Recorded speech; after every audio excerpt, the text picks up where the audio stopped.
everybody, Eric Schweitzer from The Gamer, and I'm here with Spider Jade herself, Jade King, who just got back from the Spider-Man 2 preview. And I have so many questions, Jade. How are you? I'm good. Came back from London, the Big Apple, where Spider-Man tends to frequent, and I played 3 hours of the game, and it's another one of those, but it's very good. Yeah.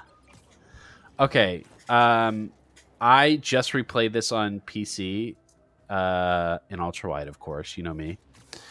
No other And way. I do like the first one a lot, but I have a lot of problems with it, and I'm wondering how much has changed in this new one. So first Yeah. things first, how big of a cop is Spider-Man in this one? So I asked the narrative director about this, but he gave me a very PR fluffy answer. Uh-huh. I kind of asked, Spider-Man's a bit of a cop, fans had problems with that, and they kind of went, with the power of the PlayStation 5. Yeah. But he's less of a cop, and I think that ties into how they do the side quest in this one. It's not activate all of the towers and find all the things on your map. It's very much there's like Mysterio orbs in the environment, or like gusts of wind that will guide you towards crimes or side quests more procedurally, which not procedurally but like naturally, I suppose. And that kind of makes it feel like less of a robotic open world and more like something like Red Dead or Breath of the Wild. Even like Spider-Man seems like less of a cop, but I didn't see enough of the side stuff to know if he's not a cop. Does he at some point announce that people that sell drugs are the worst kinds of criminals? No, he doesn't, because he's too busy being an emo. Like, Okay. I stopped a couple of crimes as Miles, and sometimes he's like, drugs are bad, but he doesn't like refer to criminals in a way that immediately denotes them as like inherently bad people just because they're doing what they're doing. I think they've tried to address this part of the game, but they're dressing it up in a very corporate way. It's hard to tell like what they're going to do. Okay, let's talk a little bit about the symbiote stuff. So, He's did you gooey. get to play with symbiote powers? My entire time with Peter Parker was symbiote suit. Like, Okay, gotcha. it begins. You encounter Craven in a church. You're trying to get like a cure or something off him, and then he rings a bell. Peter's like, "Oh, don't like that, mate." The suit all messes up. Then you go meet Harry, and it's clear that Harry knows you're Spider-Man at the beginning. You have the Venom suit at the beginning, and it's going to be a big part of Peter in the first act of the game, like learning those powers, like him coming to terms with the suit. And it seems a lot of the more normal Spider-Man stuff will be relegated to Miles this time around, while you're encouraged to use all of the Venom stuff with him. Gotcha. So you're probably. It sounds like you're gonna have the symbiote suit through the entire game. Yeah, it's unclear if the narrative's going to get to a point where Peter can just switch between them. I think that would be cool. But it controls him and it takes over him, so that doesn't feel like it would mesh with what they want to do. But they stressed like you're going to have these symbiote powers. You're going to combine them with your normal powers. Miles has his Venom powers, but not that Venom, because his electric powers are called Venom, so it's very confusing. Right. But yeah, the suit is good. It makes you feel overpowered.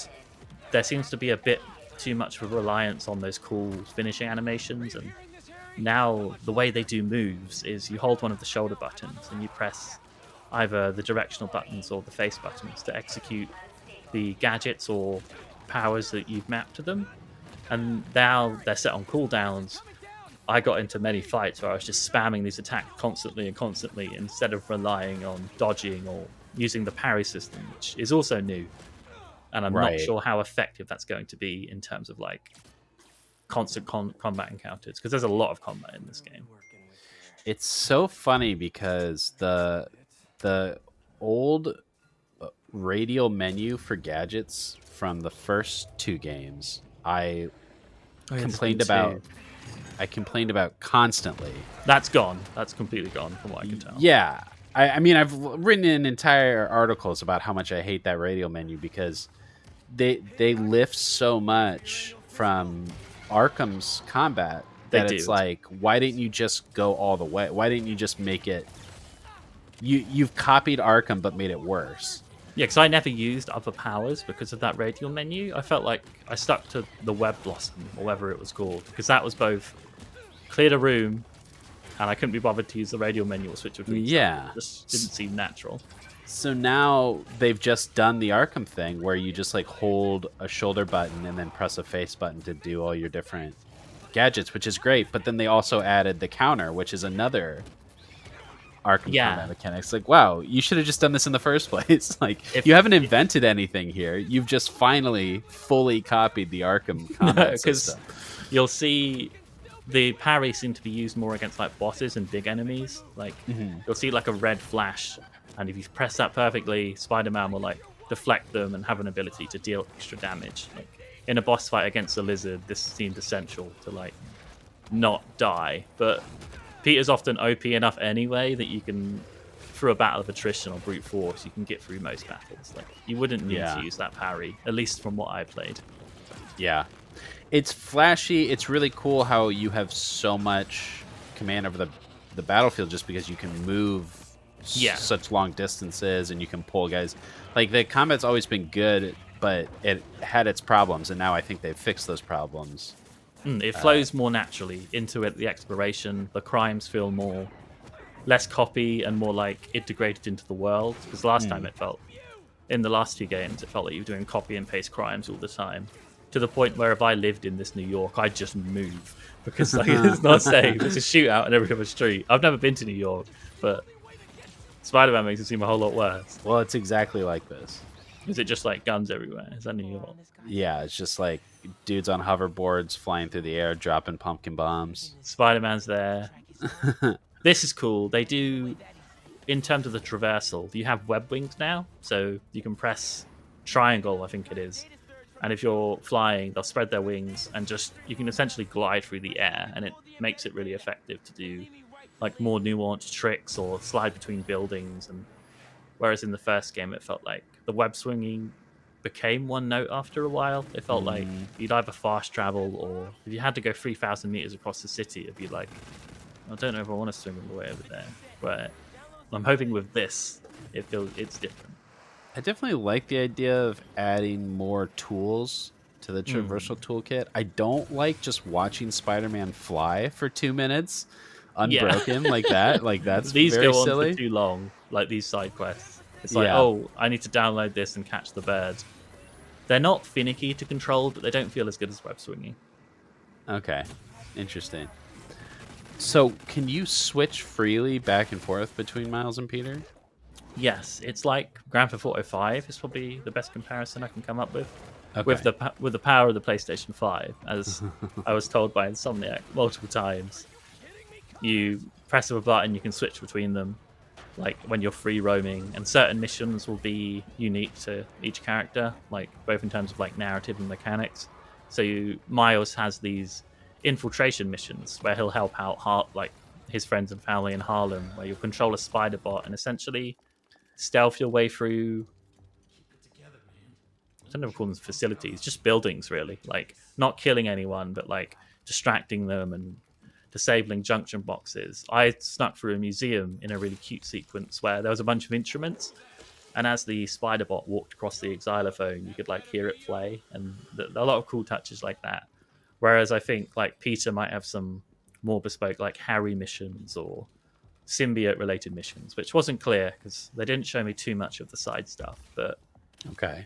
sometimes in the main story, you won't be able to switch for a while, or it will switch automatically for you if like Craven's around or Peter and Miles are doing something. But I think outside of that, when you're just doing side quests, you can switch whenever you want, and the characters appear to complement one another.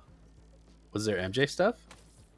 Not that I saw. She showed up on the phone at one point, but I didn't see her in any of the cutscenes or anything. I saw Harry. I saw a lot of Harry. They wanted to focus on him a lot. But Okay. MJ is back. She's got longer hair. Miles has a girlfriend now, who is the deaf girl he helped out in his game. Oh, They're together gotcha. now, I think, which is cute. Like he's dealing with college and like his first girlfriend, and Pete being emo, and oh, this is cool. Did you get to see much of the progression stuff? Because I felt like that was a little flat in the first game too. Yeah, it's similar in this one. It's got a lot of variety. It seems Peter and Miles have their own skill trees, like as they do with their own unique powers. And then there's one that combines all of their powers. Like it's a shared skill tree, which seem to have like attack and health stuff and so on. And just like I still think it's quite straightforward. Like you level up, you get skill points, you apply Hmm. them to the things you want or the gadgets you're going to use. But they're trying to make or show more synergy between having two Spider-Men in the same game because they need to play different enough and like but I don't think the progression between them is inherently different. It's as I said, like get a skill point, use it. Da, da, da, da. Hmm. Was there anything that surprised you in your demo? I don't know. I've kind of liked how heavy and more significant like the swinging stuff felt, and it feels amazing to move around and less repetitive. But Hmm. gameplay wise, it just feels like a tighter version of what we had Yeah. in terms of like the abilities, the movement, the animations aren't as repetitious. There's more enemy variety. Like I played an extended version of the lizard fight that they showed in the first gameplay reveal. So I saw the stuff before that. I infiltrated Kirk Connors' house and did some puzzles, and then the ensuing fight across the river. I don't know. I've not been to New York, but it's on a river. And then after that, you chase the you chase The, the lizard the New down York into River. yeah that one. Then you chase the lizard down into the sewers, and it's very Sam Raimi Spider-Man free. Like it's quite Uh-huh. atmospheric and horror focused. They do a much better job of those narrative sequences in this. And then the boss battle was great. Like after that, it feels like they put a lot of thought into how they wanted to pick these characters and how much better the game plays. But I'd say what surprised me and what could be the most interesting thing about this is that Harry Osborn knows that Peter is Spider-Man, like before he becomes Venom. And I don't know how that happens in the plot. But with Harry set to become Venom, that's going to open a lot of interesting narrative implications that Is I that can't confirmed predict. that That Harry's Harry is Venom? Venom. Yeah, yeah, they confirmed that in the trailers and stuff, I think. Okay. If it's not confirmed, it's heavily implied Right. because my demo ends with you getting some DNA off the lizard, which can apparently cure Harry of his like bad disease, which we don't. Bonitis. Yeah, bonitis basically. They're like gamer cancer. I don't really know, but Yeah. you use the, like I think that's going to get mixed up with the symbiote stuff. Infect Harry and Rutro Venom, but I Yeah. think I don't know what's going to happen. Is someone going to die? Like it's weird to think that the story is the most exciting thing for me in a Spider-Man game, but No, I do yeah, I think mean that's that going to be a tracks surprise. that tracks for me too. I think that I'm excited to see how their own take on Spider-Man mythos. I think that was the cool stuff about the first game too, Yeah, I because agree.